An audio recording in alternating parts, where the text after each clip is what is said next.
Assalamualaikum warahmatullahi wabarakatuh. Perkenalkan, nama saya Eka Amanati dengan NIM K431804 dari kelas B. Di sini saya akan menjelaskan mengenai female gametophyte Lilium sp. Yang pertama-tama kita membahas mengenai ciri umum bunga Lilium sp. Lilium sp atau Ester lili ini merupakan bunga yang memiliki warna putih yang sudah dikenal sejak zaman Yunani kuno.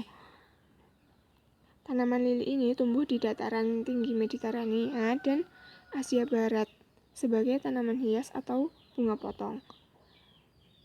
Bunga Lilium sp ini memiliki 3 sepal dan 3 petal, namun antara sepal dan petalnya itu susah dibedakan sehingga disebut dengan tenda bunga atau perigonium.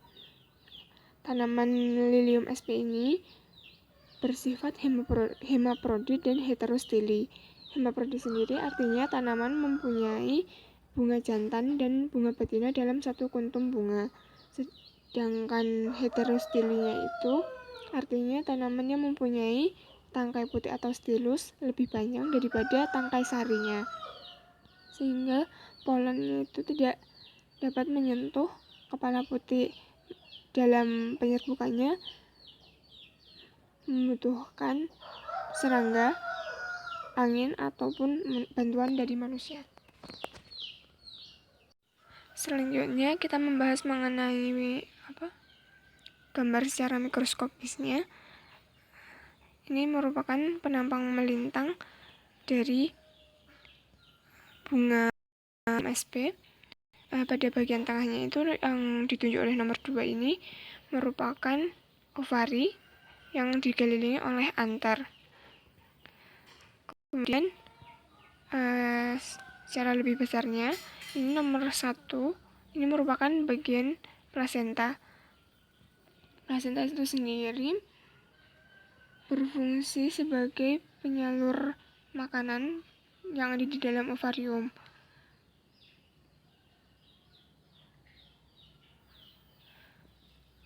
Kemudian yang nomor 2 ini ada dinding ovari, nomor 3 itu ada ovul atau bakal biji, terus nomor 4 itu ada megasporofit, yaitu perkembangan ovum pada masa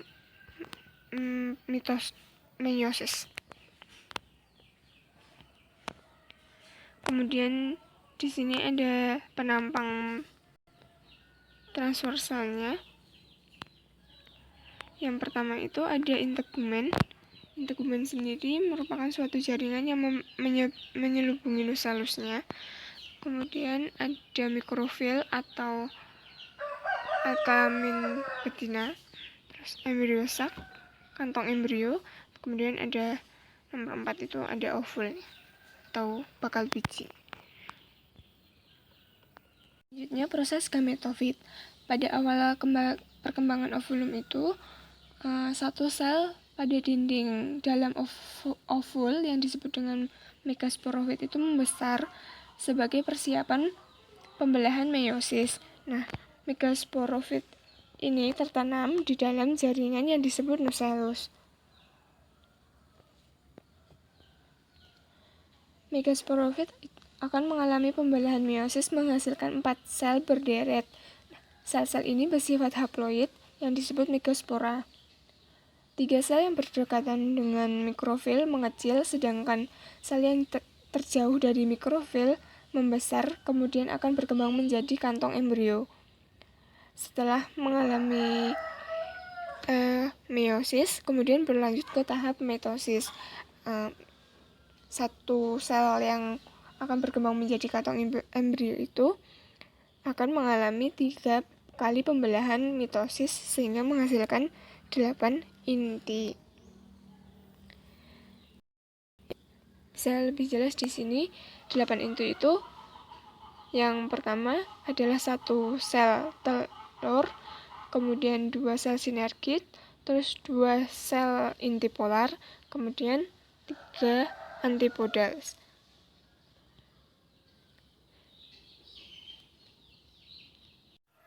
Kemudian melanjutkan yang tadi, tembok-tembok atau zona sekresi itu muncul sebelum bunga mekar dan keadaannya itu terus meningkat hingga 4 hari setelah bunga mekar.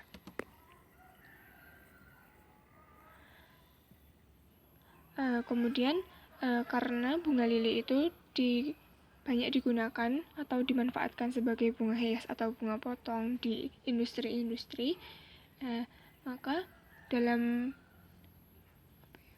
perbanyakannya itu membutuhkan informasi-informasi mengenai perkembangan bunganya. Nah, hasil pengamatan fenologi atau perkembangan bunga pada lilium ini, tahapan-tahapannya itu ada F0 sampai F4. F0 itu sendiri ada inisiasi bunga dari kuncup kecil sampai kuncup besar. Nah, inisiasi di sini didefinisikan sebagai kenampakan awal dari tunas reproduksi yang terlihat secara makroskopis hingga membentuk kuncup bunga kecil yang lama-lama akan menjadi kuncup yang besar. Nah, pada saat kuncupnya kecil itu ukurannya sekitar 2-5 cm. Kemudian pada saat sudah menjadi kuncup yang besar itu bisa sampai 9 cm diameternya. Kemudian ada F1 itu perkembangan kuncup bunga menuju antesis. Nah, pada masa ini terjadi pembengkakan pada kuncup bunga yang menunjukkan bahwa di dalam kuncup itu sedang berlangsung proses pembentukan perkembangan ovari yang mendukung ovula, serbuk sari, dan putik.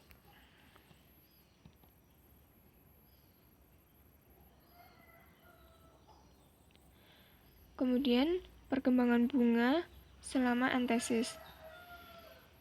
Nah, antesis itu kan artinya mekar. Nah, pada saat mekar itu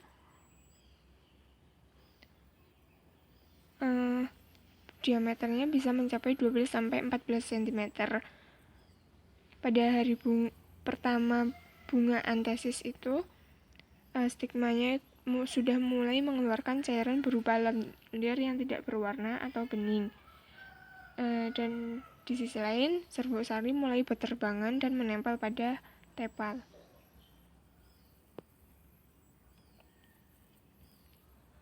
Kemudian pada tahap selanjutnya ada perkembangan bunga hingga layu dan nampak bakal buah. Ini terjadi setelah proses fertilisasi antara ovum dan sperma. Nah, pada perkembangan ovumnya sendiri, ovum itu masa reseptif pada stigma lili itu terjadi 1-2 hari setelah bunga mengalami antesis atau mekar.